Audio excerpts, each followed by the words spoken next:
Kamohadavagina Na tapyasya gnanamuto Gangambhasta iva diva Janeshu dayamaneshu Kamohadavagina Na tapyasya gnanamuto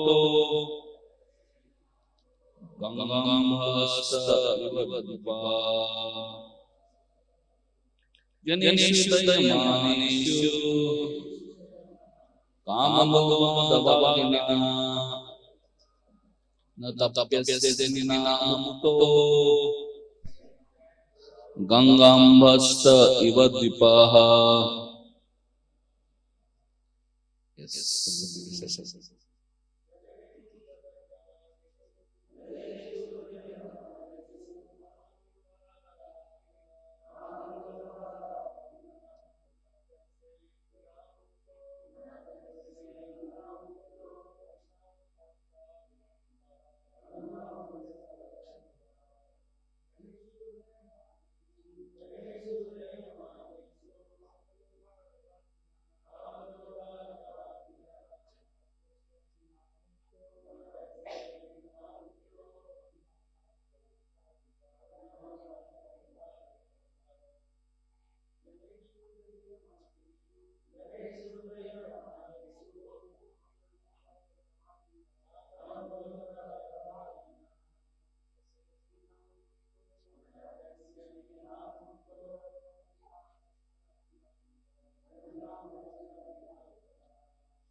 Mataji's.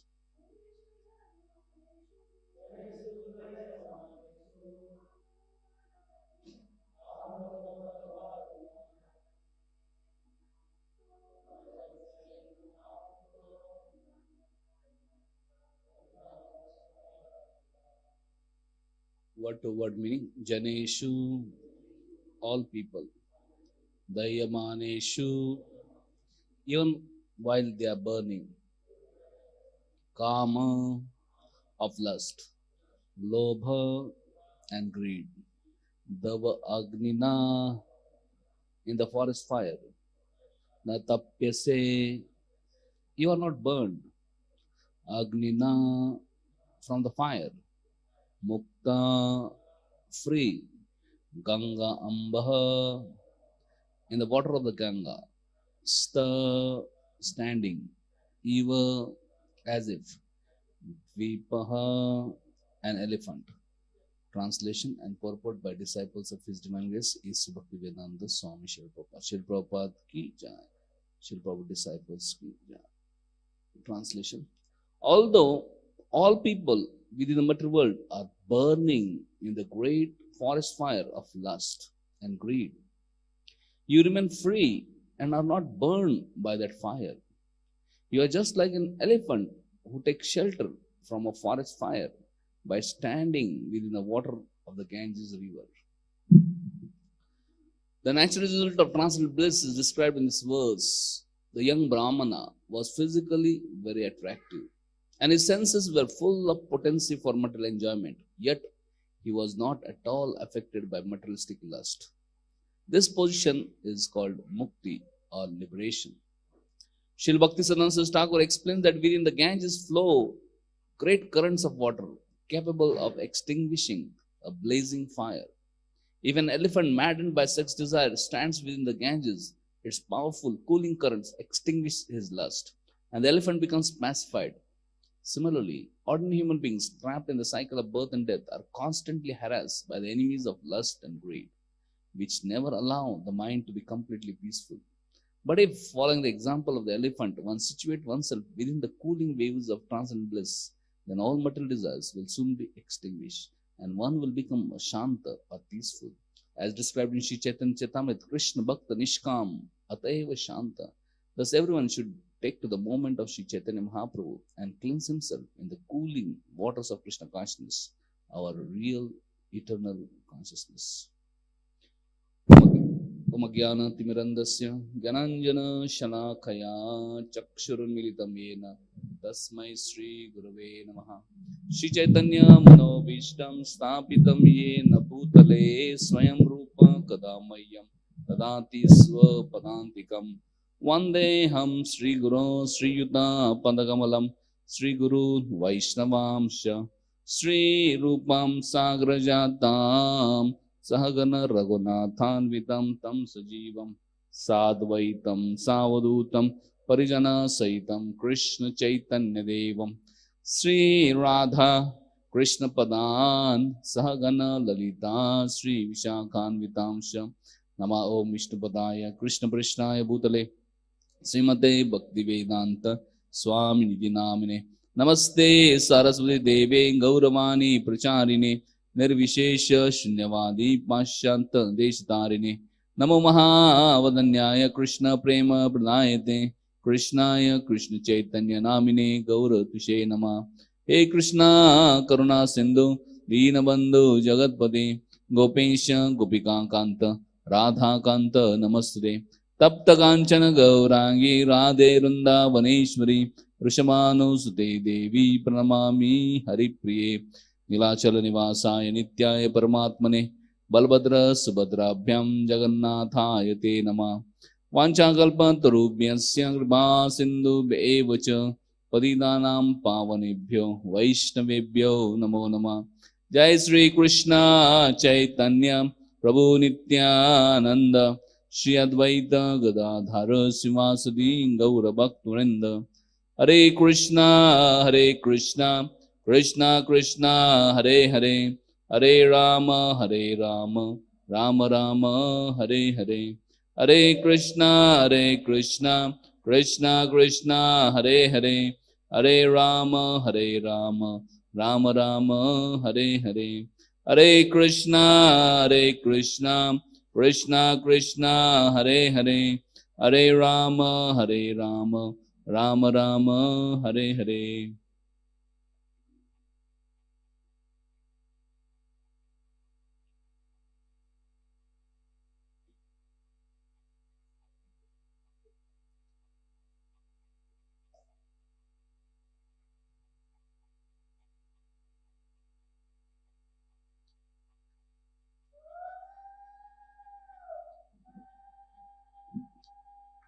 Hare Krishna.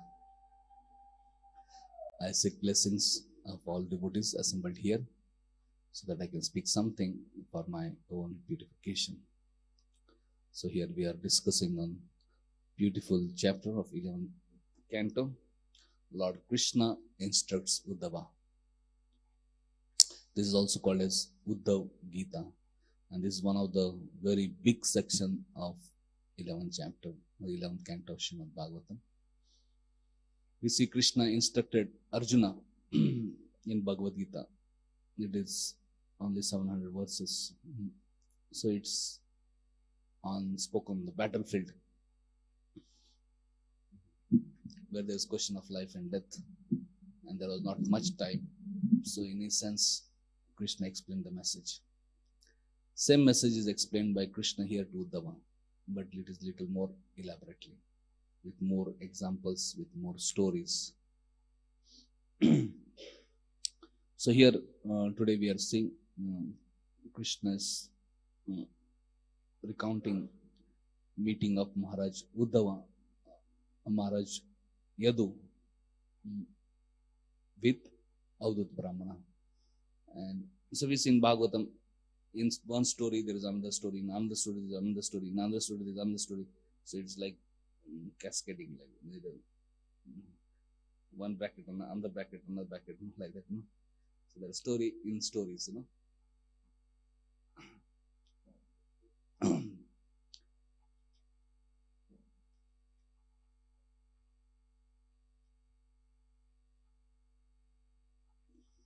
So Krishna is instructing to Uddhava, but while instructing Uddhava, he is telling discussion between Maharaj Yadu and Avadut Brahmana. So I will just read some of the verses before, and then we will discuss elaborately today's verse.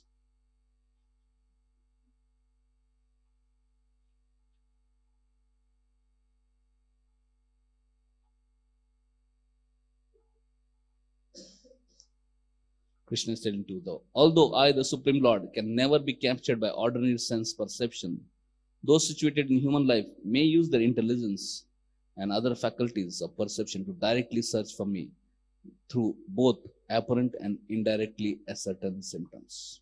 In this regard, sages cite a historical narration concerning the conversation between greatly powerful King Yadu and an Avduta.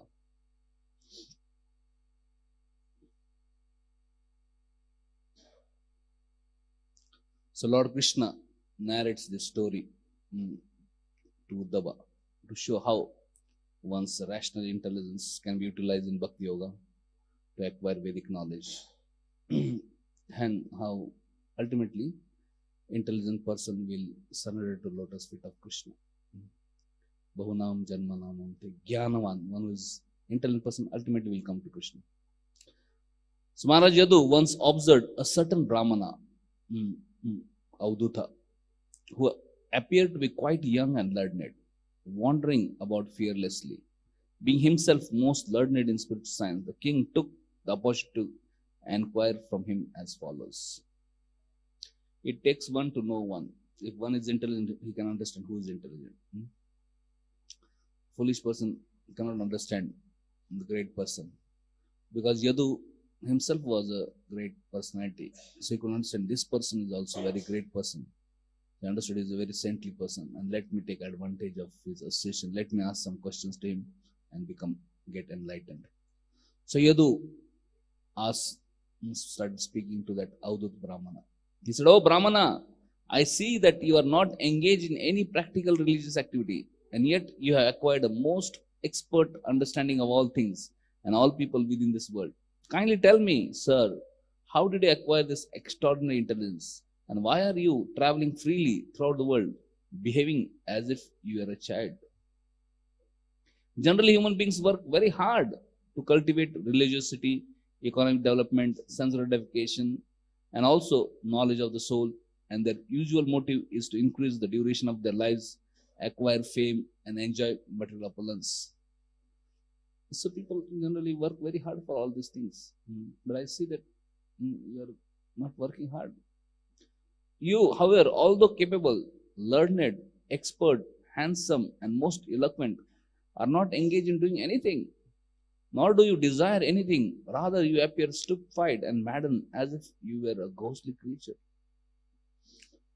So you do think, oh, it's very surprising. Though you are so intelligent, so capable, so beautiful, so handsome, so you have all qualifications, but still you are appearing as if a madman, and you are not engaged actively in working hard for trying to achieve anything in this world. Dharma, artha, kama, moksha. You are not endeavoring for dharma, or you are not endeavoring for artha, economic development. You are not endeavoring for kama, sense gratification. It seems that you are not endeavoring for moksha also. Although all people within the matter world, this is today's verse, Yadu is saying to Avdut Brahmana, although all people in the matter world are burning in great forest fire of lust and greed, you remain free and are not burning by that fire. You are just like an elephant who takes shelter from a forest fire by standing within the waters of the Ganges river. So Maharaj Yadu is telling, when you look around this world, everybody is burning in the forest fire. What is the forest fire? Forest fire of lust and greed. When one is burning in the fire, how is the experience? Imagine we put our hand in fire, little one finger in fire. How is the experience? Most miserable. It can burn and cause so much pain. Nobody wants to be burned. Just one finger. You can imagine one's hand getting burned. Can you imagine one's body getting burned? When one body gets burned by fire, it's very, very painful.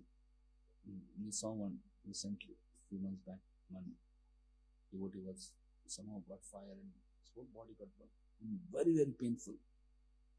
And if body gets burned, then all internal system also fails, all organs and all this thing, because they're functioning, everything fails.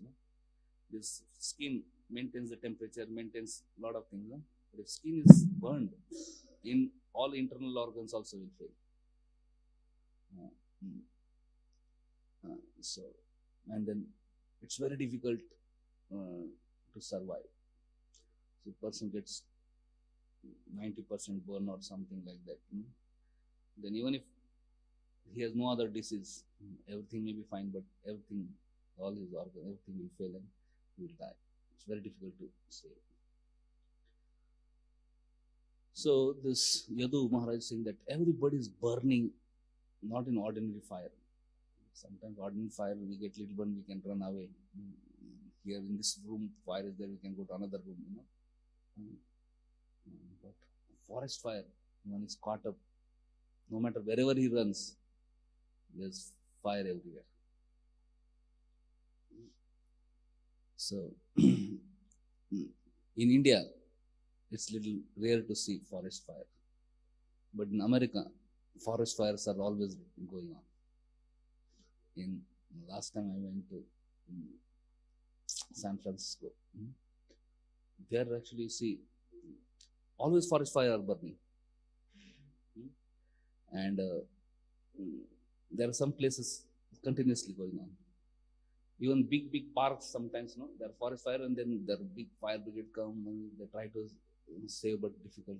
Sometimes rains come, and then sometimes forest fire is extinguished. So there are big trees, redwood trees, they are burned from forest fire for centuries together. So, and forest fire is very common in So here sometimes we think, what is this? Why forest fire example? We don't see forest fire so much. But actually, one devotee, Srivas Pandit Prabhu, took me to, when I went to San Jose, he took me for he said, let's go for a walk. So he took to the mountain hills. And then he said, Prabhu, if you just go straight, that is called Paradise Hill. Paradise. Very beautiful, amazing atmosphere. But I saw on the road, it wasn't going on top of mountain. Everywhere there were signs, like a big signs, and like watch clock is there like this, no? So that sign. So then I closely observed what is there. Then it was written, possibility of forest fire, low, medium, high, very high. So all over, whenever I was going, everywhere there was today's possibility of forest fire. So like today's temperature, you see, so people always watch, is there possibility of forest fire? If no, let me go. I let me not go. So he was telling me a few years back, there was a forest fire. And this weather, they keep on announcing that there is going to be forest fire. So they said, no, forest fire will come in 1 hour. So everybody has to pack everything. Whatever their houses are there, so they have to cook everything in car and run away. So when they announced that forest fire is about to come, or already there and is coming towards that place, so the people who are living in that paradise, so everybody jumped in their cars. They put whatever they could put the luggage within that. And they started all running away from this forest fire. But then everybody came in car and everybody was, so everybody got stuck in that traffic jam, and they were burned in that forest fire. So this is paradise in this material world. Material world, we may think it's a paradise, but actually everybody get burned in the forest fire. Now this ordinary forest fire, at least we can see and we can run away. But here we see, Yadu Maharaj is talking about forest fire. What is that forest fire? Forest fire, lust and greed. First of all, one is not able to see only that there is a fire. And second, one voluntarily jumps in that forest fire. And only when one starts burning, one can experience, oh, it's so miserable. A person who is not in the fire, he cannot understand why he's screaming, Imagine you see a person forest fire screaming, but you are not able to see the fire. Only person screaming. One may say, oh, is he crazy or what? Why screaming? So because we are not able to see the forest fire, we are not able to understand why he is screaming. So in this world, actually people are screaming and suffering, especially because of this forest fire of lust and greed.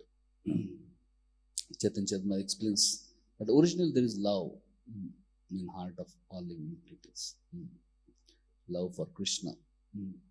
But when one comes to this material world, that love gets transformed into lust. So lust is perverted reflection of love.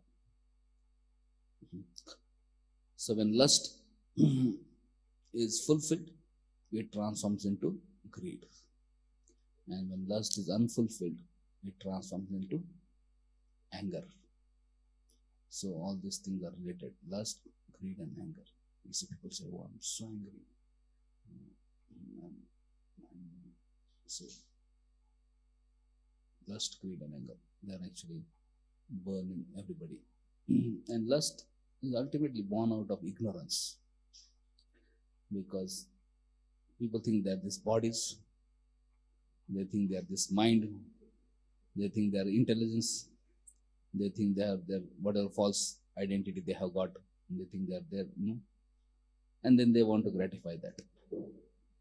Atmendri pritivancha tare bole kaam. When we think I'm this body, we want to gratify our body.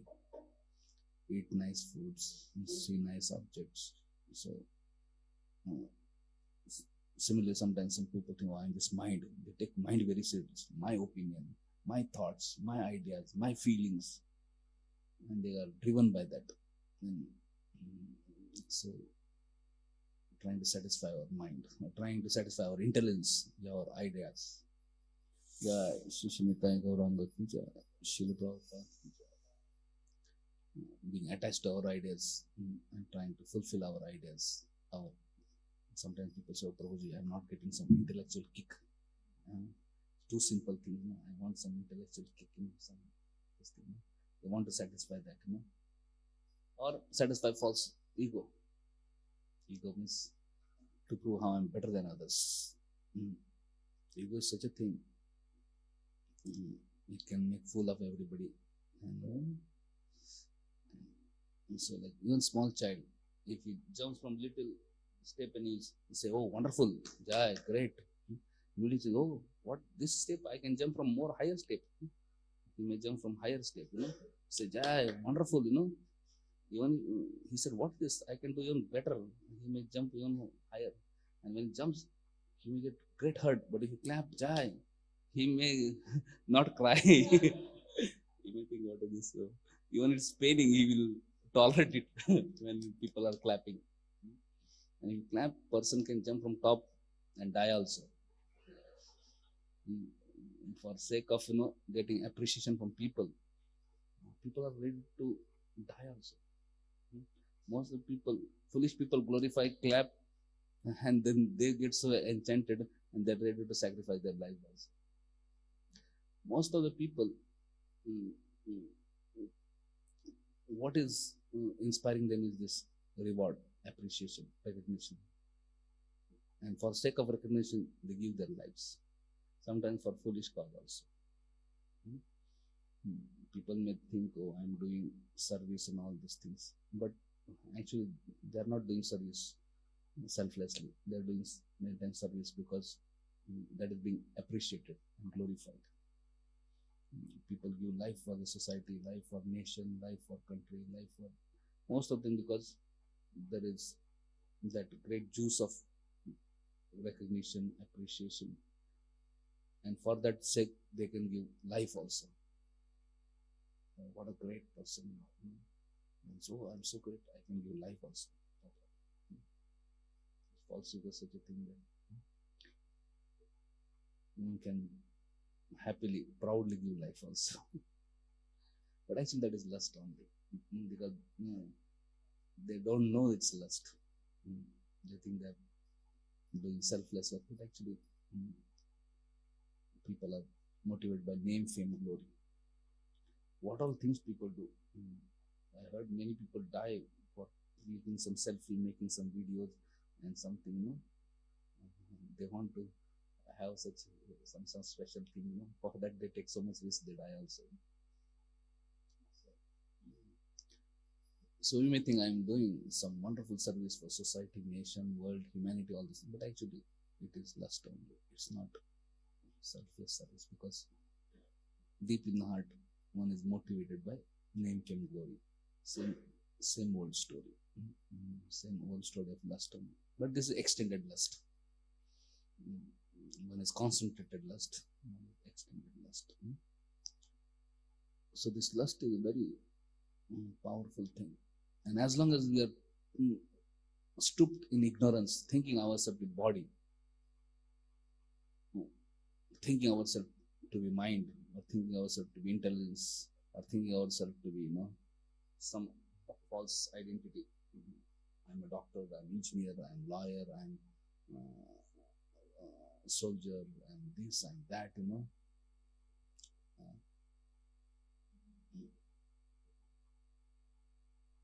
one cannot get rid of this lust. So lust, deep root of lust is this ignorance of identity. Only when we understand, I'm not this body, I'm spirit, soul, I'm Atma. And not only just Atma, but I'm servant of Krishna. Till we understand I'm servant of Krishna, and till we engage in service of Krishna, it is not possible to free from lust. Even people who think I'm not this body, I'm spirit, soul, I'm Atma, even that understanding is not sufficient to free from lust. We see great yogis, they may perform tapasya for thousands of years, but still they cannot be freed from lust. You see Vishwamitra Muni, 60,000 years tapasya, Sabari Muni, 70,000 years tapasya, but then again they are disturbed. Just trying to understand I'm not this body, I'm spirit, soul, that is not sufficient. Because, so we need to understand, not only I'm not this body, I'm spirit, soul, but I am servant of Krishna. And when we understand we are servant of Krishna, we have to engage all our energies, all our passion in service of Krishna. Then actually that lust is transformed. Till we engage ourselves thoroughly in service of Krishna, we won't be purified. Atmendra Pritivancha Tare Boli Kam. Trying to satisfy oneself, trying to satisfy one's mind, senses, intelligence, that is called as lust only. Krishnere Priticha Dhare Prema. Love is not to satisfy others. People think, oh, I'm loving my humanity. Just to love human is not love, actually love. Loving humanity. Oh, I try to serve humanity. That is not love. That is also lust only. Why you are serving humanity? Because you think you are human. And because others are human, let me serve. And you eat chicken, That is not love. That is lust only. So, love means when one come to understand that I am servant of Krishna and I have to serve Krishna. Krishnera Priticha Dhare Prema. Till we come to point of serving Krishna, Supreme Lord, there is no question of love. So-called love is just lust only. With like sometimes we see wrong labels are put, in kitchen sometimes.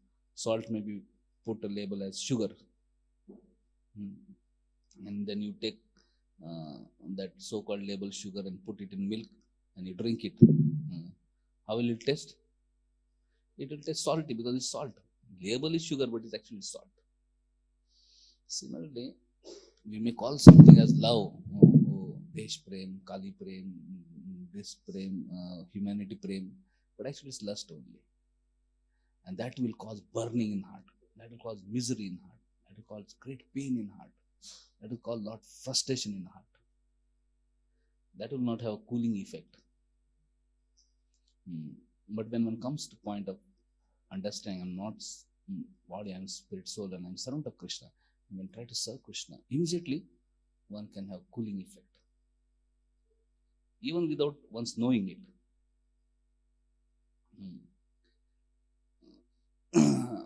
Anybody knowing and engaged in Krishna service, you can see that they will be very happy. I was in New York. I met one lady. She was maybe 75 years old lady, grandmother. No? So this is American story. So I saw she was attending be a monk retreat. Uh, so be a monk generally is for young youths. So all young boys were there, and they were along with that. This old Mataji was also attending, because they're in America they don't discriminate much. Uh, so because she was very interested, so she was also allowed in there. So I gave talk, and then after the prasadam time, I was talking to everybody, most young boys. But this Mataji was also very 75 years old, but very energetic and enthusiastic. In kirtans also, all young boys were dancing. She was also dancing. We told her you should dance separately there with the Mataji's. So, and then I was asking how later on how she came to Krishna consciousness. Then she said she saw Rath Yatra and she came. She was going on the street and then she saw Rath Yatra, and she was very attracted to Rath Yatra. And then she saw so many devotees chanting, dancing, and then she also started chanting, dancing. And she said it was so wonderful experience. I'm so happy. I have never experienced such happiness in so much of my life. 75 years old, so you can see whole life, so many different experiences. And then she said devotees were distributing the pamphlets and all that. Then she came to know about this temple. Then she started coming, and then she heard about this camp. She came, but and then she started chanting. So there, no, even if there is no knowledge, no understanding, if someone comes in association devotees and engage in service of Krishna, immediately one can feel cooling effect. That burning from forest fire got extinguished. So, and so this Krishna was very, very powerful. When one engages in Krishna consciousness, immediately we can find that cooling effect, because Krishna is Supreme Lord, and just serving Krishna is actually awakens our natural tendency. And this is our natural constitutional position to love and serve Krishna. And when we experience that, then this perversion gets reduced. It's cooling effect. So this time when I was in MIT, so devotees, we had many programs. So one time, and for different groups of people. So one program, devotees were requesting me just do on mantra meditation for new people, Western people. I was thinking, mantra meditation, I don't know whether people will understand. They will think it's religious. This thing. I was not very eager, but they said, no, Prabhu, let us, people will appreciate here. People, there's a lot of this thing. So then we announced that program. And I was amazed that that program attracted maximum number of students. And most of them were Western people. Some were Americans, some were Europeans, some were from Middle East, some were from Australia, different. Some were Hindus, not some were Hindus. 1-2 people were, one from Bangladesh was there, he was Hindu. Others were, Christians, Buddhist, Jews, some were Chinese also came. So when I saw these people, I was just thinking how can I talk about Hare Krishna Mahamantra? But since the topic was it, I thought, okay, let me just speak. Anyway, I spoke half an hour about mantra meditation, science of mantra meditation, and then we chanted one round. The topic is mantra. So 10-15 minutes it took to explain mantra, how to chant on 5 minutes, and then to chant it took 10-12 minutes. And then after that, then I thought, how is the experience people? I want to know whether. So I started asking. So these people who have never ever chanted, they don't know what is mantra. I was amazed. They were so excited. They're saying, oh, I'm feeling so calm. I'm feeling so peaceful. I'm feeling so cool. I was, everybody's so excited, no? And there was such a high energy and high, positive mood. They said, we want to know more about it. And, and many people then wanted to know. Then we again arranged one more program on mantra meditation. This time we said we'll do kirtan, musical meditation. And many people came. So this, people may not know language, may not, but just by coming in touch with Krishna, actually there is cooling effect. In this world, people are burning with this forest fire of lust and greed, envy, pride. Everything get extinguished. You may not know the language, but still, this Krishna language has a great impact. So I saw we had many other presentations and all this thing. Not many people came for that, but for this, so many people. And they were actually interested. So I saw actually Prabhupada, when he went to America, he just chanted. And actually so many people took up Krishna consciousness because people are burning in the forest fire. Imagine a person is burning and then you give him ointment, he applies, immediately he has feeling, experience cooling effect. Whether he understands not, whether immediately he is happy to apply the ointment, because he's seeing the immediate result. So this Krishna consciousness can give immediate relief, immediate result. So even if people, they don't understand intellectually or this thing, if you just give them, and you can say, just try it. And if it works, you can continue. Like sometimes in our local trails, they say, they give free samples, try it. If you like it, no problem. So they freely, this is only in Bengal I saw, local trails, they give free this sample, eating some things, take it, one eats it, so I give more, So like that we can distribute freely. Prabhupada books distribute freely in the sense, magnanimously, without too much analyzing whether it will work or not. If people are little receptive, give them holy name. If they ask, and you can ask them, let's try. And we'll see that actually it works.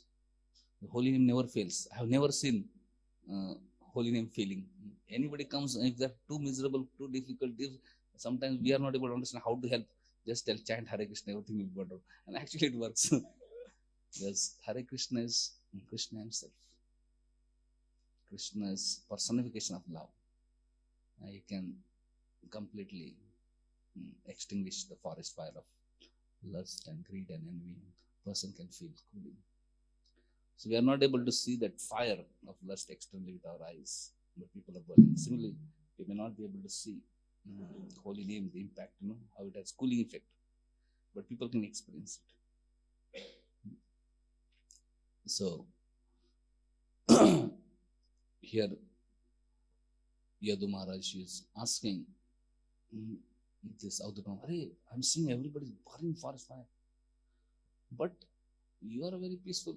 I don't see you are burning in forest fire. You are just like, and he's saying, all the people within the material world are burning in the great forest fire of lust and greed. You remain free and are not burned by that fire. You are just like an elephant who takes shelter from a forest fire by standing in the waters of Ganges river. Imagine forest fire is everywhere around, and you are in Ganges river. Will forest fire burn you? So it will not burn. And here there is deeper understanding explained here. So here example is given. Acharyas are explaining that elephant, mad elephant who is harassed by lust. If that mad elephant enters the Ganges water, Ganges has very cooling waves. Just by his entering that Ganges water, his lust can be cooled down. He can just cool down and become peaceful. So here it is said. Srila Bhaktivedanta Thakur explains that within the Ganges flow great currents of water capable of extinguishing a blazing fire. If an elephant maddened by sex desire stands within the Ganges, its powerful cooling current extinguishes his lust and the elephant becomes pacified. Similarly, all those who are human beings who are burning this forest fire of lust, if they come in this cooling waves of Krishna consciousness, immediately the lust and greed and envy and pride, all these things can be extinguished. So thus everyone should take to the moment of Lord Chaitanya Mahaprabhu and cleanse himself in the cooling waters of Krishna consciousness. which is our eternal consciousness. So Krishna consciousness is eternal consciousness. So actually, to love and serve Krishna is natural, but because we are covered with ignorance, now we are trying to serve our mind and senses, or somebody else's mind and senses, which is unnatural. So we see great personalities. They may be great and powerful leaders in this world, but if one is not a devotee of Krishna, we can see actually they are captivated by this lust. Muchkunda, he tells in Bhagavatam that, oh my dear Krishna, I was a great conqueror, I had conquered whole world, but then I was captivated by lust.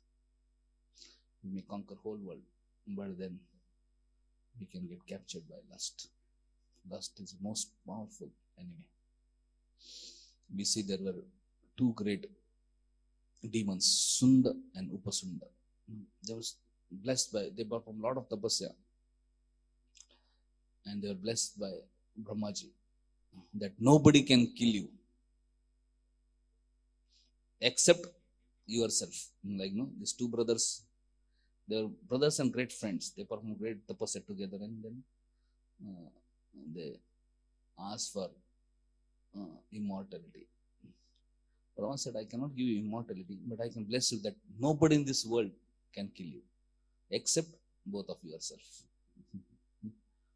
Only if both of you decide to kill each other, you can kill each other. Otherwise, other than both of you, nobody can kill you. And these were very good friends. So their natural friendship, and both their brothers. So they never fought among each other, but they together fought with all devatas. They fought with everybody, and they created so much havoc. All devatas and all this were completely helpless. They were wondering how to kill this person, but because they were given bull that nobody can kill, they were not able to defeat them. So they begged and went to Brahmaji that, Brahmaji, please, you gave the boon, now you do something. Then Brahmaji created one beautiful Apsara. Her name was Tilottama. And then when she came, both of them were madly attracted. She was so beautiful. All the devatas also got attracted. And this Sunda, Upasunda also got attracted. And both of them wanted to marry her. She said, I can marry one of you. You decide whom to marry. And then both of them started fighting. And they fought and killed each other. So this is lust, attraction to opposite sex. That is gross lust. And attraction for name, fame, glory, puja, labh, pratishtha. That is subtle lust. Sometimes one may, with great difficulty, give up attraction for opposite sex, but still one cannot give up attraction for puja, labh, pratishtha, profit, adoration, and distinction, name, fame, glory. Very difficult. So this is a great, most powerful enemy. We see, if you study Vedic history, or for that modern history also, you can see whenever some king would become powerful and it was very difficult to conquer that king, they would send some women. So in Maharashtra we see Bajirao was very powerful, but then he got attracted to one beautiful lady, and then that led to his downfall. Similarly, we see there are Vishakanyas also. Some kings would maintain Vishakanyas. Vishakanyas means young beautiful girls. They would be fed little poison, and by eating little poison, they would become immune to the poison. And later on, they would send Vishakanyas to another king, and they would allure another king. And when that Vishakanyas would kiss the king, because the kiss was poisonous, they would die. King would die. So lust is a powerful Mm, mm. But more powerful than lust is love. Serving Krishna, loving Krishna. Lust is a perverted reflection of love. So if lust is powerful, love can be so much powerful. So we can do great things out of lust, or we can do great things out of love. Love for Krishna.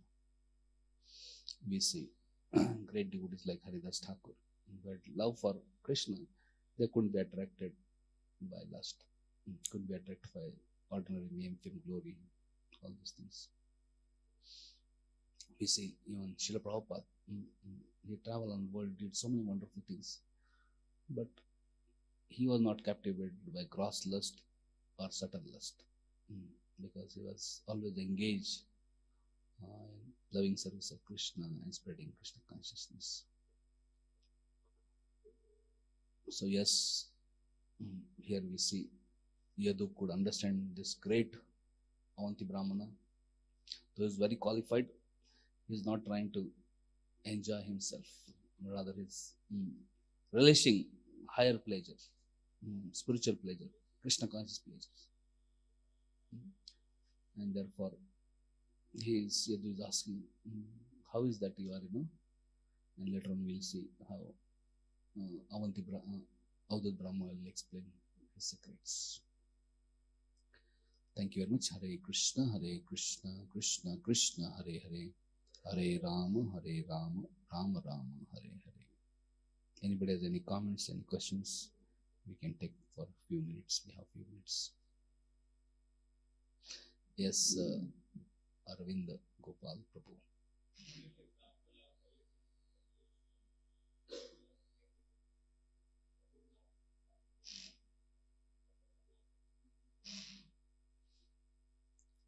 Point is, two things are there. There are two examples, two aspects. One is gross lust, little bit cool down temporarily. And there is gross and subtle lust, thorough lust, completely cooled down by Krishna consciousness. So definitely, if you take bath in Ganga, lust will be reduced for some time, little bit, but not completely. Complete lust can be eradicated only by practice of Krishna consciousness. This lust cannot be eradicated by any just material things, not by changing dress, not by dietary restrictions, no matter how much you do that, not by going to jungle, not by studying scriptures, not by vow of silence, not by any mechanical means we can deal with this fire of lust in the heart. Only way we can deal with the fire of lust in the heart is by engaging ourselves in humble service to the lotus feet of Lord Govinda. Go means senses, Vinda means one who gives pleasure to the senses. When our senses are engaged in service of Supreme Lord, then one can get higher pleasure, higher taste. Then one can be cooled down from material lust, gross and subtle. But unless one is engaged in loving service of Krishna, no other mechanical means can actually help. Other things may help temporarily for short time, but not permanently. Okay, so person is in Ganges for some time. When he comes out of Ganges, he'll get disturbed again. So, and we can't live all the time. So, but if he's engaged in Krishna service, then wherever he may be, he can be protected. So we have to consciously engage our body, mind, senses, intelligence, everything in service of Krishna. And we have to be prayerful till we come to the point of loving Krishna. In a sadhaka stage, we have to be very alert, because we are in disease condition. So we are taking medicine, and gradually, by taking medicine of holy names, Hare Krishna, Krishna Krishna, Hare Hare, Hare Ram, Ram Ram, Hare Hare, and diet of prasadam, gradually we'll be cured of heart disease, cured of lust, then no problem.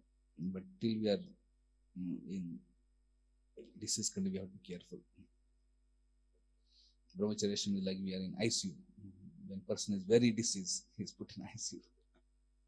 So completely under proper medicine, proper diet, then he can cure. And when he is little cured, then he can go outside, no problem. And when he is fully cured, then no problem. But in this state, we have to be little careful.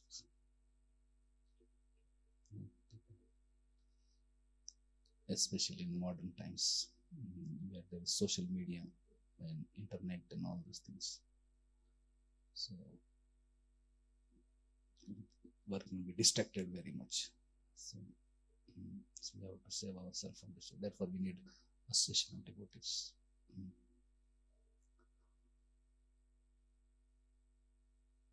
I was invited by one college to speak on role of academia in modern age of AI. So I just thinking, this modern age of AI, can they free from lust? Rather, this AI and all this thing, they can talk, give so much information, and more agitate, disturb, and no, they cannot free one from lust. The role of academia, role of teachers, role of education is actually train person in mind control, sense control, by properly teaching shastras like Bhagavatam, by properly engaging in devotional service, so that one can develop first-class character and gradually be cured of lust and develop love for Krishna. If all just material things, material abilities, and just information, all these things, that is of not much value. If your education institutes are only giving information now, they don't have to go to education institute because information is freely available. And if you're just trying to manipulate matter and all this thing, that now AI can do it much better. For that, you don't have to go to school, college, university. So role of academia is to train people in science of Krishna consciousness, train people in mind and sense control, train people in good character, train people in cultivating one's love. That no robots, no artificial intelligence can teach. So nowadays we see outside world, people are in so much of anxiety, whether they will have the job or their job will be lost. Many people are losing their jobs. But Krishna person will never lose job. Krishna consciousness, rather demand will be more and more. People are burning forest fire, and only Krishna can save. And if you teach Krishna consciousness, people can directly get experience of that cooling effect. So there is so much need of people who are Krishna conscious and who can help people be Krishna conscious and thus extinguish this forest fire of lust and greed. This AI and all these things, they are just going to ignite this fire and make people more miserable. But Krishna consciousness can actually make people happy. So we should be all happy. We have great prospect and great future. More this AI and all this come, more forest fire of lust and greed will increase, and more people will suffer. And more we have opportunity to present Krishna consciousness. At the same time, we have to see that we don't get burned. We have to practice Krishna consciousness and experience that cooling effect, and then share that with others. Okay. Thank you very much. Srimad Bhagavatam ki jai, Srila Prabhupada ki jai, Nitai Gaur Premanande, Hare Gaur.